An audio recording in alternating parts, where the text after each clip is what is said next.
Hello friends, स्वागत है आपका आपके यूट्यूब चैनल पीएस पाठशाला में। साथियों, हम आज यहाँ आपको हीट से संबंधित यानी कि ऊष्मा से संबंधित कुछ इंपॉर्टेंट फैक्ट्स करवाने वाले हैं, इंपॉर्टेंट एग्जांपल्स करवाने वाले हैं। आपको ऊष्मीय प्रसारण के उदाहरण भी बताने वाले हैं आपको, जो एग्ज़ाम में पूछे जाते हैं। और ऊष्मा के या ताप से संबंधित जो भी एग्जाम्पल्स पूछे जाते हैं एग्ज़ाम में, वो सभी आपको यहाँ करवाने वाले हैं। तो साथ ही बने रहिए वीडियो को अंत तक। और उससे पहले अगर आप हमारे चैनल पर नए हैं तो प्लीज़ चैनल को सब्सक्राइब करना न भूलें और बेल आइकन पर प्लीज़ क्लिक कर दीजिए।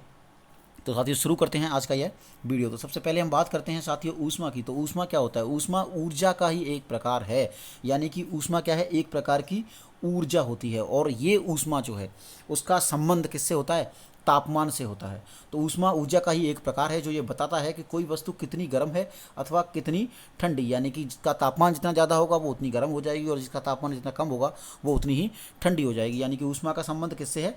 तापमान से है। तो ऊष्मा एक प्रकार की ऊर्जा ही होती है साथियों। जब किसी वस्तु को ऊष्मा दी जाती है तो वस्तु का तापमान बढ़ जाता है, जबकि वस्तु में ऊष्मा की कमी कर देने पर वस्तु का तापमान कम हो जाता है। यानी कि तापमान के समानुपाती होती है ऊष्मा, यानी कि तापमान जितना ज़्यादा दोगे तो ऊष्मा दी जाती है तो तापमान बढ़ जाएगा, और ऊष्मा अगर कमी कर दें तो वस्तु के तापमान में क्या हो जाएगा? कमी हो जाएगा, वस्तु आपकी ठंडी हो जाएगी। ऊष्मा की अगर हम मात्रक की बात करें तो जो ऊष्मा का मात्रक है वो जूल और कैलोरी होता है। ये एमकेएस पद्धति में होता है। और एक इसका मात्रक अर्ग होता है, ये सीजीएस पद्धति में होता है। और एक कैलोरी बराबर होता है 4.2 जूल। और यहाँ से हम ये भी निकालें कि अगर एक जूल जो है वो एक जूल किसके बराबर होगा, तो यहाँ से हम अगर इसको सॉल्व करें तो एक जूल जो है वो लगभग 0.24 यानी कि 0.24 के कैलोरी के समथिंग आएगा। और एक जूल जो है वो कितना होता है? एक जूल बराबर 10⁻7 अर्ग, यानी कि 10⁻7 अर्ग के बराबर एक जूल होता है। और यहाँ से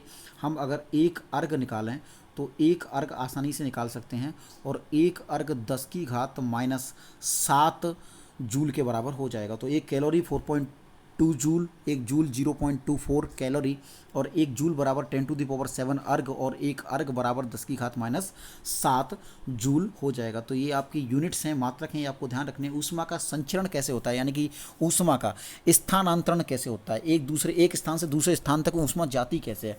तो ऊष्मा का संचरण 3 प्रकार से होता है, यानी कि 3 विधियों से ऊष्मा का संचरण होता है। एक होता है चालन कंडक्शन, दूसरा होता है संवहन कन्वेक्शन, और तीसरा होता है विकिरण यानी कि रेडिएशन। तो सबसे पहले हम बात करते हैं साथियों चालन की। तो चालन या कंडक्शन क्या होता है? तो सबसे पहले बात तो ये है कि जो कंडक्शन या चालन है वो ठोस पदार्थों में होता है। यानी कि ठोस पदार्थों में ऊष्मा का जो स्थानांतरण है या ऊष्मा का जो संचरण है वो चालन विधि से होता है। चालन के दौरान यानी कि कंडक्शन के दौरान क्या होता है कि जो माध्यम के कण होते हैं वो माध्यम के कण केवल कंपन करते हैं, यानी कि माध्यम के कण कभी भी गति नहीं करते हैं। और आपको पता है कि कोई भी ठोस पदार्थ है, जैसे कोई ठोस रॉड है, लोहे की कोई ठोस रॉड है, और उसको हम अगर ऊष्मा दें तो ऊष्मा एक किनारे पर दी जाती है, लेकिन वो दूसरा किनारा भी उसका क्या हो जाता है? गर्म होता है। जबकि वहाँ जो माध्यम के कण थे वो उन माध्यम के कणों ने क्या की है? गति की है क्या? गति नहीं की है। यानी कि चालन के दौरान माध्यम के कण केवल कंपन करते हैं, केवल कंपन करते हैं, गति नहीं करते हैं। केवल कंपन करते हैं, गति नहीं करते हैं। इसका एक अपवाद भी होता है, एक्सेप्शन भी होता है दोस्तों। अपवाद क्या होता है इसका? मरकरी होता है। यानी कि मरकरी जो है वो क्या होता है? एक द्रव होता है, यानी कि पारा क्या होता है? द्रव होता है। लेकिन इसमें जो ऊष्मा का संचरण है या स्थानांतरण है वो किस विधि से होता है? चालन विधि से होता है। तो ये आपको ध्यान रखना है। द्रवों की अगर बात करें, संवहन की अगर बात करें, तो संवहन जो है वो द्रव एवं गैसों में जो ऊष्मा का स्थानांतरण है वो मुख्यतः किससे होता है? संवहन विधि से होता है। इसमें माध्यम के कण खुद गति करते हैं, इसमें माध्यम के कण खुद गति करते हैं। यहाँ पे माध्यम के कण केवल कंपन करते थे, गति नहीं करते थे। तो ये आपको ध्यान रखना है, संवहन में माध्यम के कण खुद गति करते हैं। फिर तीसरी जो विधि है विकिरण या रेडिएशन, तो ये निर्वात में ऊष्मा का जो संचरण है वो किस विधि से होता है? विकिरण विधि से किया जाता है। ये जो विकिरण है वो माध्यम का तापमान परिवर्तित नहीं करते हैं, यानी कि माध्यम के तापमान पे कोई फर्क इसका नहीं पड़ता है। और ऊष्मा का स्थानांतरण करने की सबसे तेज विधि कौन सी होती है? विकिरण विधि या रेडिएशन विधि होती है। तो ये आपको ध्यान रखना है कि ऊष्मा का स्थानांतरण करने की सबसे तीव्र विधि कौन सी होती है? विकिरण विधि होती है। इसी विकिरण या रेडिएशन विधि से जो सूर्य से पृथ्वी पर प्रकाश आता है वो इसी के कारण आ पाता है साथियों। Next, some important facts for exams, जो एग्जाम में बहुत ही इंपॉर्टेंट फैक्ट्स हैं जो एग्जाम में पूछे जाते हैं वो ध्यान रखते हैं। तो विषुवत रेखा के आसपास पूरे वर्ष तेज वर्षा होती है। उसका कारण क्या है? तो संवहन के कारण जो गर्म और आर्द्र वायु होती है वो ऊपर की ओर उठ जाती है, यानी कि संवहन के कारण गर्म आर्द्र वायु ऊपर की ओर उठ जाती है और वहाँ पे वो वायु संघनित होकर वर्षा के रूप में बरस जाती है, यानी कि विषुवत रेखा के जो आसपास है वो पूरे वर्ष तेज वर्षा होने का कारण क्या है? संवहन है। ये आपको ध्यान रखना है। कमरों में रोशनदान आपको पता है ऊपर की ओर बनाए जाते हैं। क्यों? क्योंकि गर्म वायु जब हल्की हो कर संवहन के कारण ऊपर उठती है तो कमरे का तापमान ज़्यादा बढ़ नहीं पाता है। जैसे ही वायु गर्म होगी और संवहन के कारण वो ऊपर जाएगी, संवहन के कारण वो ऊपर जाएगी तो ऊपर जाने के बाद कमरे का तापमान ज़्यादा नहीं बढ़ पाएगा, क्योंकि ऊपर जाके वो वायु गर्म वायु निकल जाएगी। खाना बनाते समय बर्तन का हैंडल चालन विधि के कारण गर्म होता है। अब चालन विधि के कारण क्यों होता है? क्यों? क्योंकि ठोस है। अब ठोस में ऊष्मा का संचरण किससे विधि से होता है? चालन या कंडक्शन विधि से होता है। तो खाना बनाते समय जो बर्तन का हैंडल है वो भी क्या हो जाता है? गर्म हो जाता है। ये चालन विधि के कारण होता है। अभी बताया था आपको सूर्य से पृथ्वी तक ऊष्मा विकिरण के कारण ही पहुंचती है, यानी कि रेडिएशन के कारण, विकिरण के कारण ऊष्मा सूर्य से पृथ्वी तक पहुंच पाती है। माइक्रोवेव ओवन में खाना विकिरण के कारण पकता है। कई बार एग्जाम में पूछा जाता है कि माइक्रोवेव में खाना विकिरण के कारण पकता है या गर्म होता है। ओके, उसके बाद बात करते हैं हम ऊष्मीय प्रसार की। तो जब किसी वस्तु या पदार्थ को ऊष्मा दी जाती है तो होता क्या है कि इसके लंबाई में, इसके क्षेत्रफल में या इसके आयतन में वृद्धि हो जाती है, जिसे ऊष्मीय प्रसार कहा जाता है। तो जब उस वस्तु की लंबाई में वृद्धि होती है तो उसे रेखीय प्रसार या लंबाई प्रसार कहा जाता है।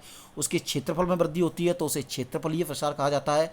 और जब उसके आयतन में वृद्धि होती है तो उसे आयतन प्रसार कहा जाता है। तो ये आपको ध्यान रखना है कि ऊष्मीय प्रसार क्या होता है कि जब किसी पदार्थ या वस्तु को ऊष्मा दी जाती है तो उसके लंबाई, क्षेत्रफल या आयतन में वृद्धि हो जाती है, और यही क्या कहलाता है? ऊष्मीय प्रसार कहलाता है। क्वेश्चंस यहाँ से नहीं आते हैं साथियों, क्वेश्चन आते हैं ऊष्मीय प्रसार के एग्जाम्पल्स में से, और वो आपको ध्यान रखना है। सबसे पहले हम बात करते हैं धातुओं में ऊष्मीय प्रसार का क्रम, यानी कि ऊष्मीय प्रसार किस में ज़्यादा होता है और इसमें कम होता है, तो ये आपको ध्यान रखना है। तो सबसे कम जो ऊष्मीय प्रसार है वो किस में होता है? स्टील में होता है। और सबसे अधिक जो ऊष्मीय प्रसार है वो एल्यूमिनियम में होता है। तो ये भी एग्जाम में कई बार पूछा जाता है। अब ऊष्मीय प्रसार के उदाहरण एग्जाम्पल्स की बात करते हैं। आपको पता है कि कई बार एग्जाम में पूछा जाता है कि रेल की पटरियां बिछाते समय उनके बीच में कुछ जगह छोड़ी जाती है ताकि गर्मी के मौसम में ऊष्मीय प्रसार हो तो पटरियों में विकृति ना आ जाए। तो पटरियों में विकृति ना आ जाए तो ये किसके कारण होता है? ऊष्मीय प्रसार का ही एक उदाहरण है। कांच के गिलास में अधिक गर्म द्रव डालने पर, यानी कि गर्म पानी या गर्म दूध या गर्म चाय डाल दें कांच के गिलास में, तो वो गिलास क्या है? टूट जाता है। तो उस गिलास का टूटने का कारण क्या है? क्योंकि आंतरिक सतह में ऊष्मीय प्रसार ज़्यादा हो जाता है, और आंतरिक सतह में ऊष्मीय प्रसार ज़्यादा होने से जो कांच का गिलास है वो टूट जाता है। उसके बाद एक और एग्जाम्पल की बात करते हैं। पेंडुलम आधारित घड़ियां गर्मी के मौसम में धीमे चलने लगती हैं। अब जो पेंडुलम आधारित घड़ियां हैं वो स्लो हो जाती हैं, इसलिए पेंडुलम का निर्माण ऐसे पदार्थ से किया जाता है जिसका ऊष्मीय प्रसार क्या हो?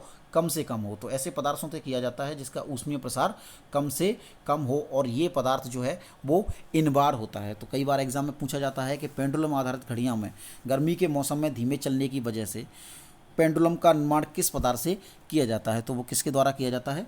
इनबार के द्वारा किया जाता है। साथियों, अगर आपको हमारा वीडियो पसंद आया हो तो प्लीज़ इसे लाइक, शेयर एंड सब्सक्राइब करना न भूलें। Thanks for watching.